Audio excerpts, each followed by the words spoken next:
Hey guys, it's Jensen. I'm sorry that it's been a while since I've posted. If you can't tell from behind me, my bookshelves are empty. We are moving this week, so it's just been really busy. I haven't had time to record anything.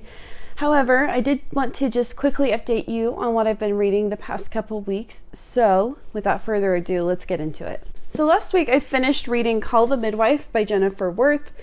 This is about a woman who in the 1950s was a midwife in the East End of London. She lived in a convent with nuns who also worked as midwives, and it's just a memoir about her life and her experiences working as a midwife. It was made into a TV series, a BBC TV series, which I really love the show. The book is very, they take a lot from the book, so a lot of the times when I was reading it, it was, directly from the miniseries, or vice versa, because the book came first. The miniseries is based on the book, but I watched the miniseries and then read the book. So for me, reading it, it felt like I was watching the miniseries. I will say that the book is okay, and it gives a lot of context for some of the stuff in the show that I didn't get when I watched it. However, I think I actually prefer the show more because you get to know the characters a little bit better. The book feels a little bit weird with the way it's organized. Some stories get a lot more attention, and some she just kind of goes through really quickly. Some of them get multiple chapters. So it was weird for me the way it was structured, and I wish I'd gotten to know the characters a little bit better and the people that she worked with. But overall, this was still very enjoyable. I learned a lot about midwifery. So yeah, I think I gave this like a 3 out of 5 stars. So it's still good. It just wasn't as good as it was hoping it would be. So last week I also finished Persuasion by Jane Austen. I mentioned last week that I wanted to pick this one up after I finished by the book, because that was a retelling of this, and I love this book, and so it made me want to pick it up again and reread it. So this one is about a man and woman who were engaged at one point, but her family and friends disapprove, so she breaks off the engagement. He goes off to war and becomes very, very wealthy from that, because at the time British naval officers could get wealthy by capturing enemy ships. They were entitled to anything on that ship, so he gains a lot of wealth in the 7 years that they are apart. Then he comes back and they run into each other, and he's very bitter towards her, and she is still in love with him but trying to move on, and she's throughout the years she just has never been able to get over him. So but he doesn't want anything to do with her. So it's a story about persuasion. It's about personal character and how much should you be unbending in your character, and how much is a little being allowed to be persuaded a good thing. And that it sort of explores those ideas of character, and when it goes to extremes and all that. So, Jane Austen is not just a writer of romances, and she writes great romances. She also explores characters and the society of her time. So this is a great book, and it's still, even though it was written in the 18th century, still very relatable today. So great read. This week, I almost finished The Color Purple. It is so good, you guys. I love it. I almost DNF'd this one. I've mentioned before that this book is written in the main character's accent, in her twang, so there's a lot of words that are spelled differently, and these kinds of books, accented novels, are just really hard for me to get through because it takes a little bit longer to understand what the character is saying and understand the words that she's saying.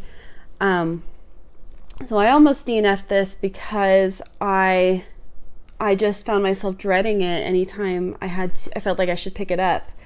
just dreading trying to read it and continue on.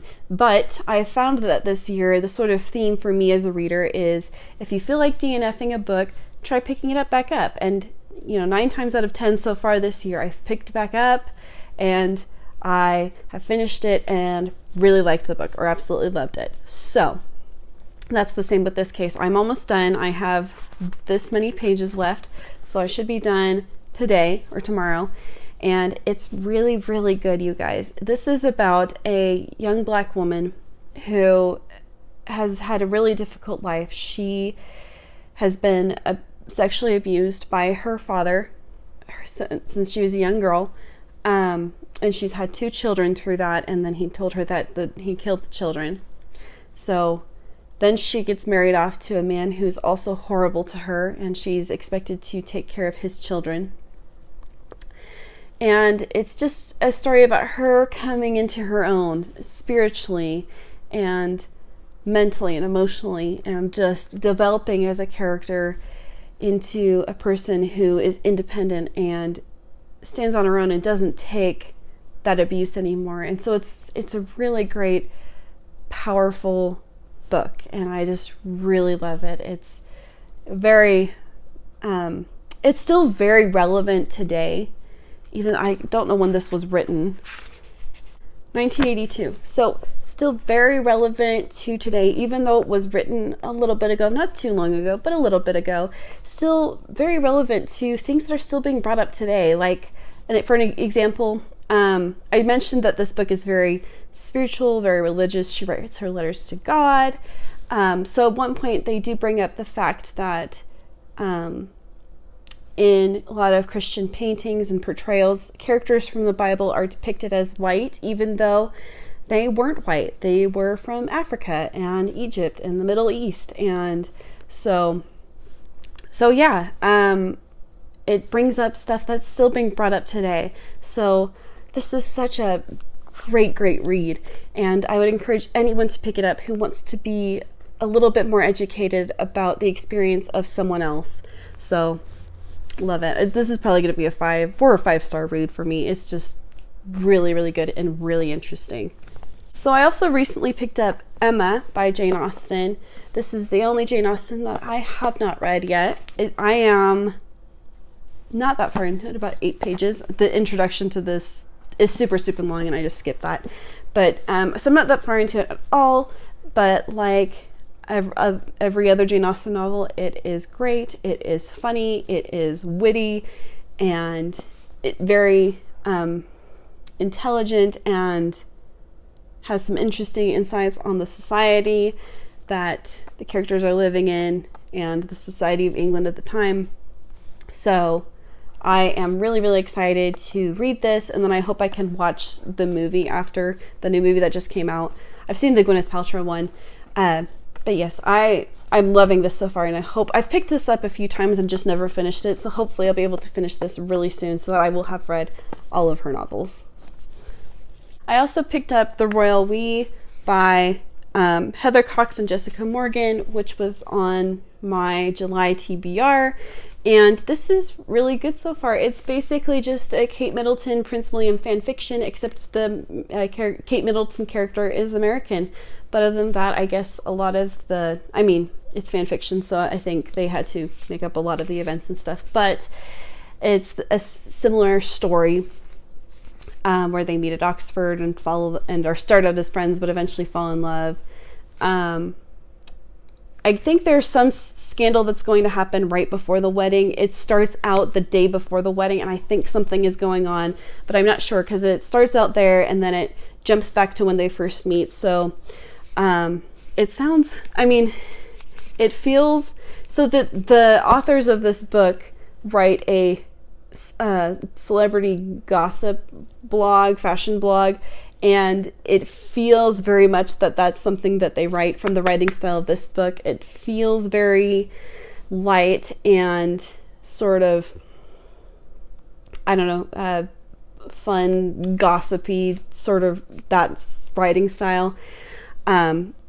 So yeah, I really like it so far. It's just a fluffy read, but you know what? sometimes we need those kinds of reads, and this has been really enjoyable so far. It's not the greatest thing that I've ever read, but I really like it. And finally, on July 3rd, I, like a lot of the world, I've watched Hamilton, and I absolutely loved it. And I want to pick up Hamilton, The Revolution. My mom sent this to me forever ago for my birthday, and she sent me the soundtrack too, and I was never able to really get into it. I felt like I needed to watch it in order to understand what was going on. So I could only get into like 2 songs. It was the Alexander Hamilton, the first one, and then I really liked the King George song. So I was really excited because I never thought I would be able, never thought I would get the chance to watch it. So it's amazing that Disney Plus was able to distribute that for us. And I really, really enjoyed it. And so I wanted to finally pick this book up now that I am listening to the soundtrack and really getting into the songs. I wanted to pick this up and understand the story behind the musical. This is basically a collection of essays on the journey of writing the musical, on the different actors portraying the characters, on, different aspects that went into the musical. As well as all the lyrics for all the songs with annotations and notes and introductions. It's a chunky, I think it's basically the Bible of Hamilton. It's got pictures in it too. I just flipped to a really good one, but pictures of the original cast and production. So I am really, really excited. I've been flipping through it a little bit, but I want to just pick it up and read it through. So really excited. Hopefully I can get to this week. So for the past couple weeks, I finished called The Midwife by Jennifer Worth and Persuasion by Jane Austen. I am almost done with The Color Purple by Alice Walker. I should finish this today or tomorrow. And I have picked up Emma by Jane Austen and The Royal We by Heather Cox and Jessica Morgan. And hopefully I will be able to pick up this week Hamilton, The Revolution. So thank you so much for watching this video. I usually post videos every Wednesday and Sunday. However, we are moving this week. We are moving in on Wednesday. So I probably will not have time to post a video on Wednesday, but hopefully I will be able to get a video out on Sunday from my new apartment. So again, thank you so much for watching this video, and I will see you next time. Bye.